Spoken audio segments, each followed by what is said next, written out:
What's up, everyone? Kaiju no Kami here with Grelica Kane and Silver Quill, and we are here to talk about disappointment. Disappointment. It happens when you are excited to see something or enjoy something or experience something, and when you finish it, you're like, oh, wow, that kind of sucked. but you didn't go into this with high expectations. Yeah. No, I didn't really. But So how can you be disappointed? I'm just still disappointed in this show. I didn't expect anything, and I'm still disappointed. I mean, to borrow from Malcolm in the Middle. It wasn't the worst episode I've ever seen. Well, I'll get into why I think it most critically failed. Okay, please. Oh, I thought it was later on. I wasn't sure. No, you can start with that. Okay. Because we're going to meander anyways, so why not? The whole premise of this is who's going to pilot the Guts Falcon, because Schizo is off and away playing video games, I'm sure. So you have to have them form a bond with the AI, but the AI doesn't have much personality. And so even the share time between teammates about why they started, we already know half the reasons, except for Growly. But other than that, we don't get a great insight into the characters, and don't really get a sense that they bonded with their new AI buddy, who is just, well, by the books. No, it just happened because the plot required it to. Yeah. I mean, it only started to show even a bit of personality at the very end. When they named it Hanajiro. I would have rather had my stupid puppet alien creature over an AI. Wow. Does how you really feel. Or I hated Hanajiro and Dinah, so I already hate this thing here. Now, to me, I haven't seen Dinah, so to me, this yellow robot looks more like the yellow rabbit from Go Busters. Reminds me of that. Usada. Roger, Rabbito. Kill the rabbit. Kill the rabbit. Well, this did have personality. You But gotta have personality. we have Gamora again as our monster, who once again his tail gets blown off, because that seems to be all Tsuburaya knows of how to use Gamora, is blowing his tail off. Well, it's better than Marvel. Marvel just throws its Gamoras off cliffs. I mean, she gets it. That was a soulless joke. And yet, it has an afterlife. Now, let's see here. But I don't... None of these characters are grasping me. They're just... Grasping you. Like, to like them. I know what you meant. It just sounded funny. Well, yeah, I mean, we try to grasp you to get you to like us, but that doesn't work too well either. Yeah, but at least you have something more than cardboard for a personality. That's the closest I've got to a compliment in years. A real tear. I'm just enjoying my milk. There we go. Because milk does a body good. Really? Only up to a certain age, though. That's what I've been told. Well, for women it helps. Okay, good. But just trying to see. Okay, question. The sphere. Question. The sphere are supposedly merged into this shell around the Earth, but then they appear to upgrade the Gamora. So therefore, as they upgrade monsters and are subsequently defeated, Are there less? does it thin out the barrier? Oh, kind of like the Nova Corps. Think of the first Guardians movie. Oh, okay, yes. When you had the Nova Corps surrounding the planet, and the more you took out parts of the core, the weaker the barrier became. Which I suspect might be the case here. They maybe mid-season they get the barrier down around Earth, but then you've got to take down a whole other barrier around Mars. Well, so Nurse Nessie in space? maybe it would be something more useful. So, alright. With the three of them, I kind of feel like they're trying to force this relationship down the audience's throat. Like, that the three of them are slowly becoming a team, and it's going slow continuously, because the first episode was a wash, so that's primarily introduction. But I felt like we were going through the same dynamic the last episode. Well, they just did all that. And I understand a good storytelling, you build it up. I understand that.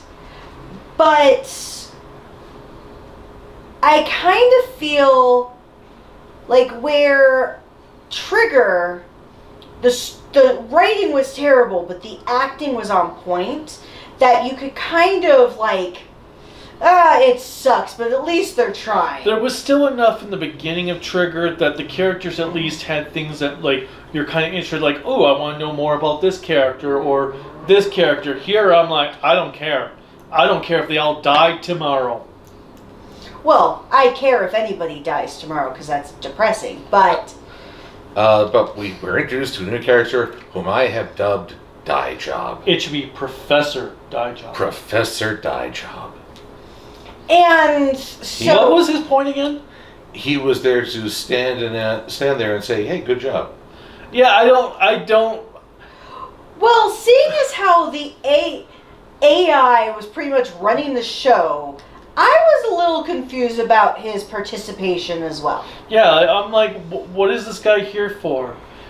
Because he's not a pilot. He's not there to pilot the machine. That's Hanajiro's job. So he's just there to be a cheerleader? Okay. Funniest line in the episode, though, is when the captain is trying to pump everybody up. And he tells Intrusive, Kanata, be careful, this machine wasn't meant for people to pilot it. It sucks. And I'm like, okay, this is the first I've ever had, like, a captain be super honest, your job's gonna suck. What? Just be there. You don't take the pressure off. Don't worry about if you struggle with this thing, it sucks. So, yeah, it was actually pretty effective. Plus, we were all thinking that in Trigger. This thing can't do any damage to a monster. It sucks. Yeah. Now, I will admit, this time around... It still didn't do any damage to the monster. It cut off the tail. It cut off the tail. It kept it at bay. And it actually, like, it didn't get... If you think about it, every time in Trigger that the Falcon goes out, it got knocked down. But I get up again. You're never gonna keep me down. And it was completely pointless. Here, it at least did something and didn't get shot down. You have to give it credit. It didn't get shot down and have to go immediately in for repair for the next episode. Give credit where credit's due. That's because they needed for the next episode to combine. But I understand, but the thing is, I'm ignoring you. The thing is, it feels like whomever is writing this series compared to the last series actually listen to people like, what's the point of these machines? Now, here's the question. How will this combined form look? Because Falcon's got the legs, and Hawk has got the arms. So who makes up the head? Keith? Or what if the Nurse Tessie ejects its head and it latches onto the bodies? And I'll form the head! No, I'm just thinking, form feet and legs. Form arms and body. We might do that. And wait, who's got the head? Who's forming the head? Did we get a head in here? Yes, go ask Allura. I told you we'd meander, so... We'd meander. But, yeah, I'm kind of curious to see what this combined form will look like. Maybe it looks like something from Robotech. Or it'll look like... There were some Transformers that were 2 in 1, and... Oh, yeah, what were they called? Duocons. And they were... okay. Yeah. Well... They look a little less silly They were than the Headmasters. They were a cool idea, but those toys were so bad. How bad were they? Very bad. That was a really bad... Johnny Carson is ashamed of you from the spirit world. Yes. If you say you don't know who Johnny Carson is... I know of him because of The Simpsons. You know, I'm going to take it. Fine. I'll at least take it. He had something where he did something with an envelope and read off what's on the envelope or something. Because the Simpsons did it. He is the one who created the talk show format that we have today. The late night talk show. Yes. Everyone who is currently riffing on the government and the absurdity of our time, we owe to Johnny Carson. Exactly. If it wasn't for Johnny Carson, we would have things like Stephen Colbert. Well, we would, but somebody else would develop that concept. No, I really don't think so. Johnny Carson perfected it. With Bob Hope. Unlike scientific discoveries, creative is never a guarantee. Yes. Now, so why we're bringing this up, Carson would often say it's so hot or so bad, and the audience would ask, how bad is it? And then he'd have a witty comeback. Yes. We're still waiting on your witty comeback. It was bad. That's not witty. Okay. It was so bad. How bad was it? That the toys would not connect, and I threw it out the window and broke my mother's window. So you threw out the window and it looped into your mother's window? No, well, it broke the car window. Ah. It was so bad. I tried to combine them, and it flew out the window and broke my mother's car mirror. All right. That joke was bad. Yes. That was flatter than... Never mind. How bad was it? It's so bad it's running for Congress. There we go. That was flatter than 6-week-old Pop. Okay, we're going to work on I am not a comedian. I have we'll workshop this. 4 soulless degrees. These are the ones who have the creative shit going on. Anyways, I took too many drugs in my ears. What? I don't know what he's doing. We're building new ideas. Workshopping it, I guess. Anyway, we've completely abandoned Decker. Oh, yeah, he let slip Decker's name. Mm-hmm. And what was it? He would say, because it's big and powerful like him. Decker. All I'm thinking is, oh, is he trying to say that he's big, so he must have a big pecker, and that's how he got Decker? All I think of is the Airplane 2 Striker joke. Striker. And then someone slaps a woman in the audience. And that was funny back in the day. Now that would be abuse. Yes! Depends if it's a gag or not. Depends how it's supposed to be done. You couldn't get away with that these days. Oh, you could. You could not get away with Airplane 2 these days. But anywho, Decker just has weird sounds. And he was not good at covering his tracks.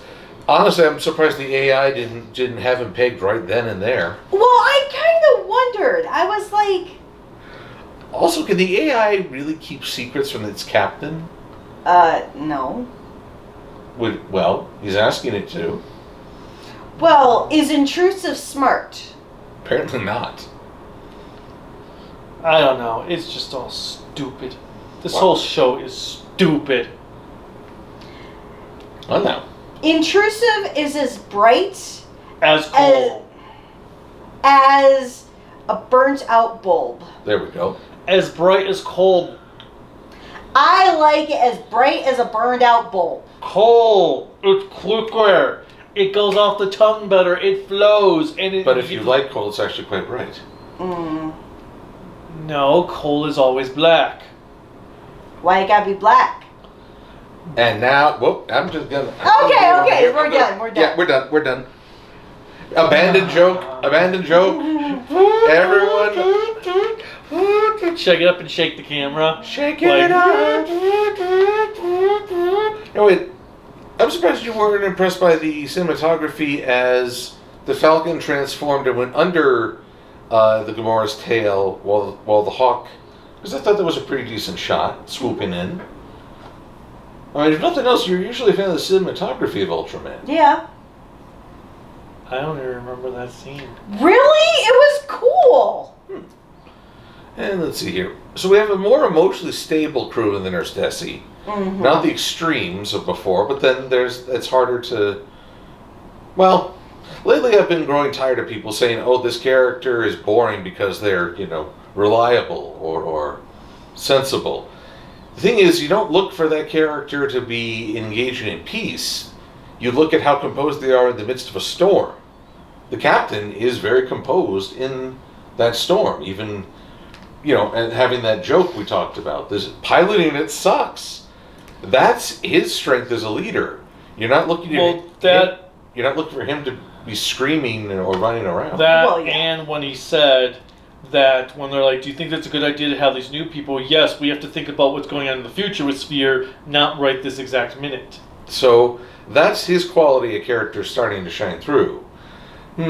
Vice Captain is studying Sphere, but we don't know much about her. She's, I would say, even compared to Daijob, who has absolutely no Professor Daijob. Professor Daijob, who has no known use on the ship that I'm aware of as of yet. She is like the biggest unknown because we can see she has determination to learn, but we don't know why she didn't learn beforehand, or what is her purpose for trying to learn so quickly. What is she trying to do? What does she bring to the table? I think they should have had just one character from Trigger Return.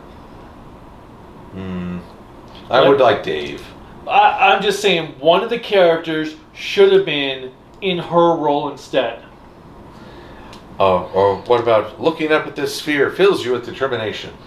Because at least there'd be also some sort of connection to seeing where knowing the characters have moved up, not just to the east side. To the east side, to the east side. I got no rhythm. Sorry, I'm too white. Like, where is the main head dude who was in? What's your father? No, girl's nepotism's father. Oh, the guy who's supposed to be from the alternate world, who's the founder of TPC here. Where's he? TPC, I still think toilet paper central. Now, here is the ultimate question I have for the series. Is everyone on the ship, outside of our trio, going to get sunlight? The ultimate challenge. Their vitamin D levels may be critical. Mm-hmm. Captain, I sense a critical lack of vitamin D in the crew. I suggest that we all go outside. But yeah, I was bored with this episode. You were bored. I was really bored. Even the introduction of the... Okay, I gotta be honest. Red for power, blue for speed. We've done it once before already. I get the feeling that's like a very common thing in these Ultraman shows. Well... It's not a ride or die, though. No. So, Tiga had... Multi-type was the purple and red. Yeah. Strong type was red, and speed type was purple. Dinah... Won't you blow your horn? Blue type, it wasn't called speed, and the red one was not called strong. I'm trying to remember what they exactly called it. I'd have to grab the DVD set. But Ruddy and punchy? But, I mean, it was essentially quick and strength type stats. But it wasn't called just strong type. I'm just wondering if you couldn't have an Ultraman that played with the powers. Like, one is dimensional, sends attacks right back at the enemy. Or prescient, sees an attack coming and therefore can dodge around it. A little change on the... Ooh, they could be omnipresent. Omnipresent, which... Well, that means they're everywhere all at once. Mm-hmm. Even the ladies' bathroom. And they have hot dog fingers. Oh god, that. That still creeped me out. And a raccoon in their head that's controlling their cooking skills. But any which way, because, everything ever all at once, if you haven't seen it, please do. How would Ultraman deal with the threat in Nope?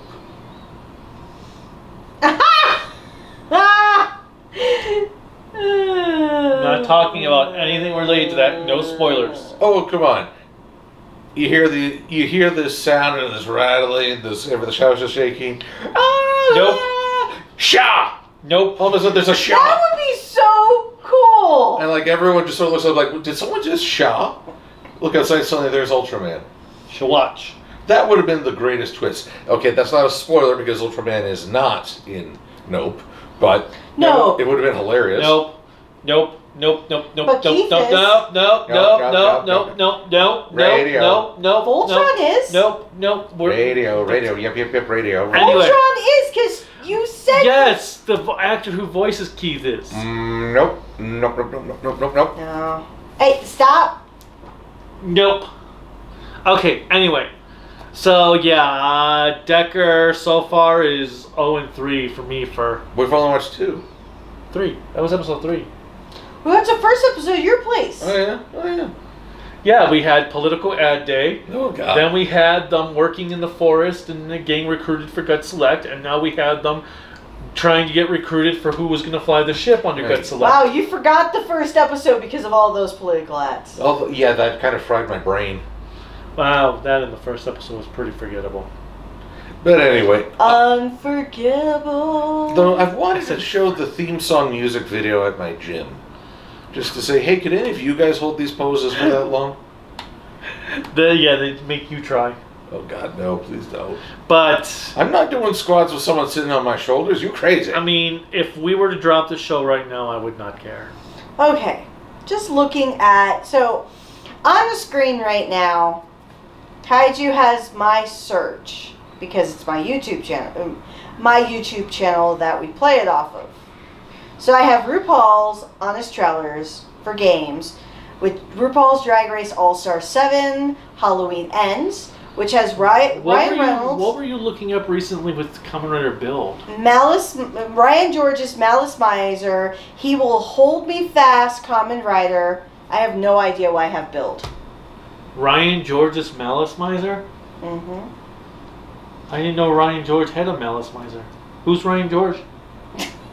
He's the guy who does the pitch meeting. Pitch meetings. Ah, okay, but what does he have to do with Malice Miser? Because Malice Miser is right below. Yes, but you said Ryan George I was trying to read it like a sentence. We're really failing at humor. Well, today. you didn't. Okay, you know what? Leave me alone. I'm just gonna go back to my phone, read stuff, and just ignore you. You know, I'm just gonna keep envisioning Ultraman and Nope. So Ryan George's Malice Miser will hold me fast. Kamen Rider. I just don't understand. Shut. He will hold me fast. I never searched for anything with the words "he will hold me fast." I guess it sounds like something out of a romance novel. I guess we'll find out in a moment because I'll just click on it and see what pops up. Yeah. But with that said, what did you guys think of this episode? Click like, or tell me in the comments below. Click like, subscribe, the bell notification, whatever else YouTube has you're clicking on. You can support me on at Kaiju no Kami on Facebook, Instagram, Twitter, Discord, Patreon, and the website creativitybydesignllc.com. And then there's a shop with the LLC site /shop, and there's a link in the description below to get cool Kaiju no Kami merchandise. Was so... Okay, Silver Pearl? Hi. Hi. Do you want to promote yourself after that clusterfuck of a explanation that Kaiju did? Well, you can support me through Patreon, which you can under MLP Silver Quill, which is also my nom de plume on DeviantArt, Twitter, and YouTube. YouTube especially will have links to all manner of social media in the About section. So do a search for Silver Quill after the fact and ye shall find me. And if you happen to be in Bellevue, Washington, around the weekend of the 26th to 28th, I will be at Everfree Northwest. You can come see me. You can buy some vending stuff from me. I'll have new material for y'all. So I will look forward to seeing folks there. But he won't have any cool Kaiju no Kami merch. So, it might not Really? be. What? Yeah. Okay, with that said, everyone, bye! We're not leaving till I say we're leaving. What? Okay, we're leaving.